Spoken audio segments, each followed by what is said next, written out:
పక్కనే దయచేసి ఒక్క నిమిషం తమ్మి, దయచేసి కెమెరామెన్లు పక్క జరగాలి. కెమెరామెన్లు ప్లీజ్, రాజు గారు వీళ్ళందరూ జరపండి.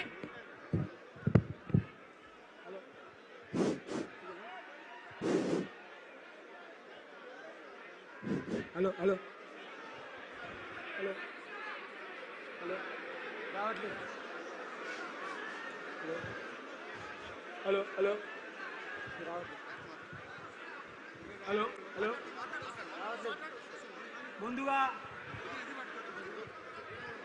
ముందుగా ఈ సభకు మన బాధలను తెలుసుకోవడానికి యువ సంగ్రామ సదస్సుకు వచ్చేసినటువంటి కాబోయే సీఎం గారికి మన కేటీఆర్ అయినటువంటి కేటీఆర్ సార్ కు స్వాగతం సుస్వాగతం.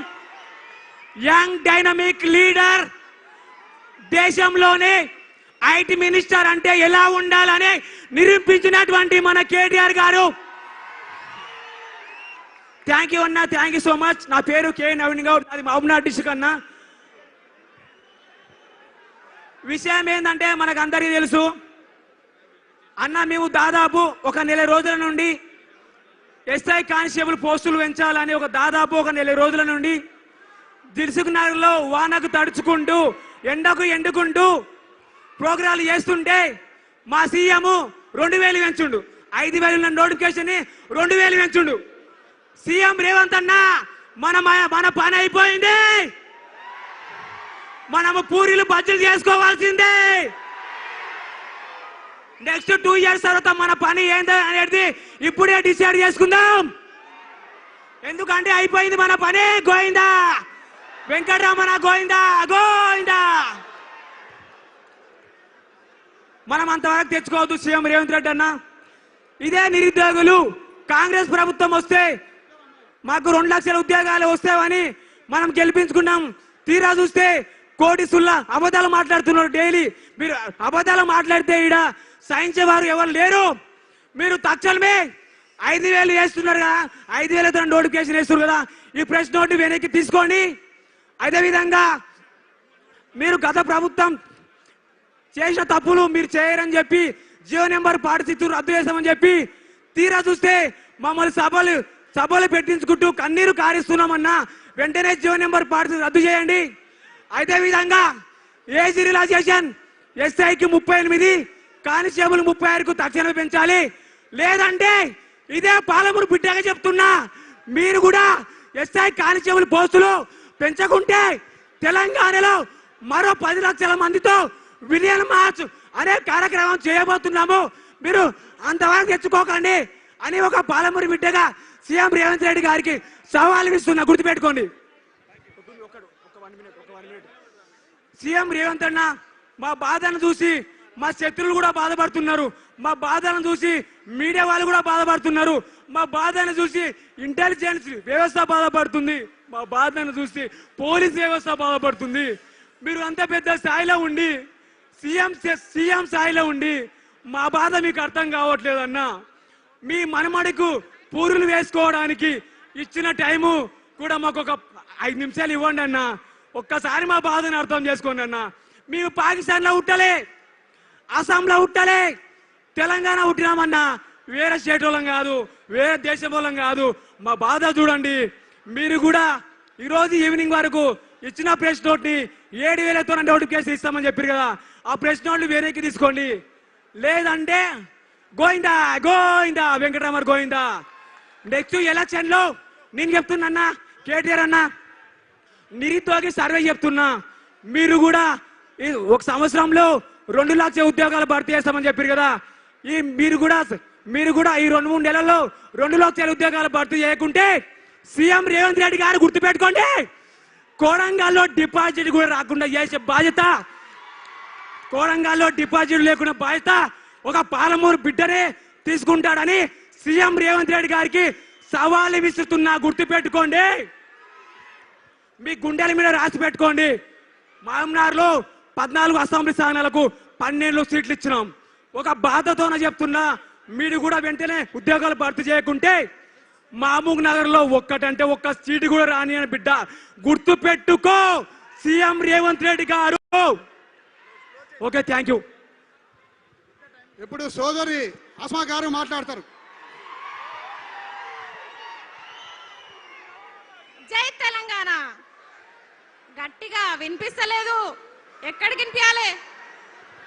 సెక్రటరేట్, జూబ్లీ హిల్స్, అక్కడ దాకా వినిపించాలి. జై తెలంగాణ, జై నిరుద్యోగి. ఇక్కడే కదా యూత్ డిక్లరేషన్ ప్రకటించింది, ఇక్కడే కదా సమాధానం రావాలి నాకు, ఇక్కడే కదా. మరి యూత్ అంతా ఇక్కడ ఉంది. నీ డిక్లరేషన్ ఎక్కడ పోయింది? నీ డిక్లరేషన్ ఎక్కడుంది? 2 లక్షల ఉద్యోగాలు ఎక్కడున్నాయి?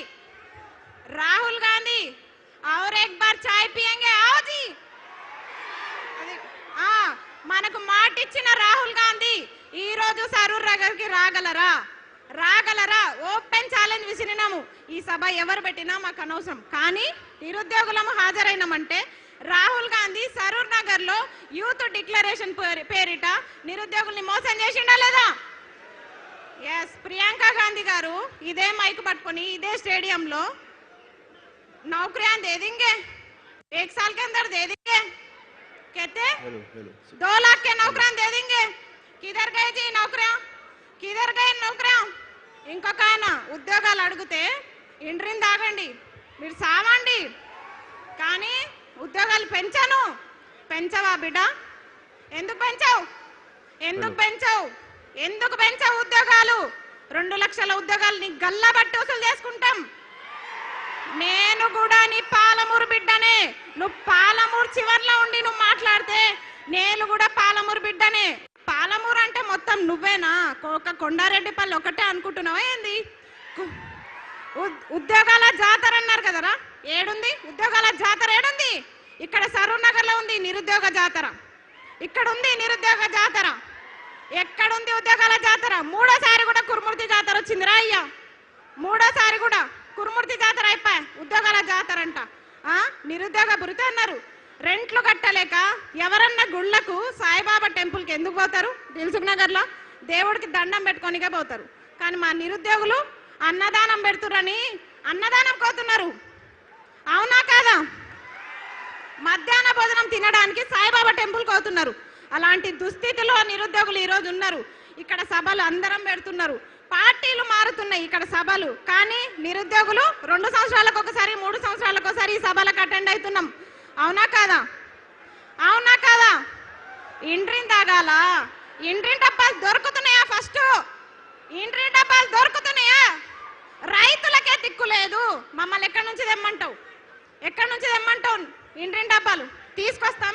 ఇండ్రిని డబ్బాలు ఎట్లయినా పట్టుకొచ్చి తీసుకొస్తాం. చెరో డక్కని తాగుదాం. ఎందుకంటే నేను గెలిపించిన పాపానికి ఊరూరా తిరిగి అమ్మలక్కల కాళ్ళు మొక్కి గెలిపించిన పాపానికి ఫస్ట్ డక్కన్ రేవంత్ రెడ్డి తాగాలి.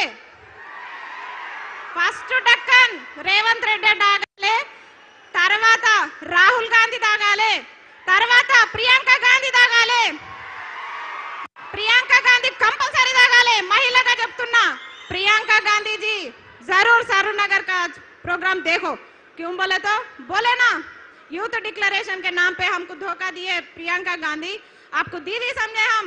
कहाँ है आप? किधर गए? అది ఇంకోటి ఉన్న స్కూల్లో మంచిగా పెట్టరా నాయనా అంటే ఇంటర్నేషనల్ స్కూల్స్ పెడతా, జర్మన్ భాష నేర్చుకోండి. నీకు ఫస్ట్ ఇంగ్లీష్ వస్తుందా?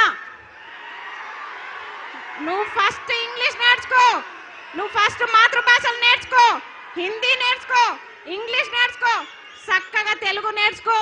వందే మాతరం కూడా అనలేని రేవంత్ రెడ్డి వందే మారతం అంటాడు. వందే మారతం అంట. నేను అడిగేది ఒక నిరుద్యోగకి ఇవన్నీ ఎందుకు చెప్తున్నా అంటే, ఎక్కడ నిరుద్యోగ సభ జరిగినా గివే మాట్లాడతాడు. డక్కన్ కాదు, ఇంటిని డబ్బా దొరికితే మాత్రం రేవంత్ రెడ్డి ఇంటికే పోతా. చక్కగా ఇంటిని డబ్బా పట్టుకొని రేవంత్ రెడ్డి ఇంటికి పోయి ఖచ్చితంగా ఫస్ట్ డక్కన్ నీతో తాపించిన తర్వాతనే, నీ ప్రభుత్వం ఏర్పాటు చేసిన తర్వాతనే. ఇంకొక ఆయన అంటాడు, చిక్కడపల్లి లైబ్రరీలోనే చెప్పినా, నేను చిక్కడపల్లి లైబ్రరీ సాక్షిగా చెప్పిన, అన్న ప్లీజ్ అన్న దయచేసి గురుకుల రీలింక్వెస్ట్మెంట్ ఇవ్వండి, మెగా డిఎస్ ఇవ్వండి ప్రకటించినట్టు, నేను టీచర్ అయి సపోర్ట్ చేయకుండా వెళ్ళిపోతా అని చెప్పిన. ఇనలే నన్ను లీడర్ని చేసేసిర్రు. నేను మంచి చెప్పిన, అన్న నేను టీచర్ అయి వెళ్ళిపోతా అన్న, నన్ను లీడర్ని చేయకండి అని చెప్పిన, కానీ లీడర్ని చేసేసిర్రు.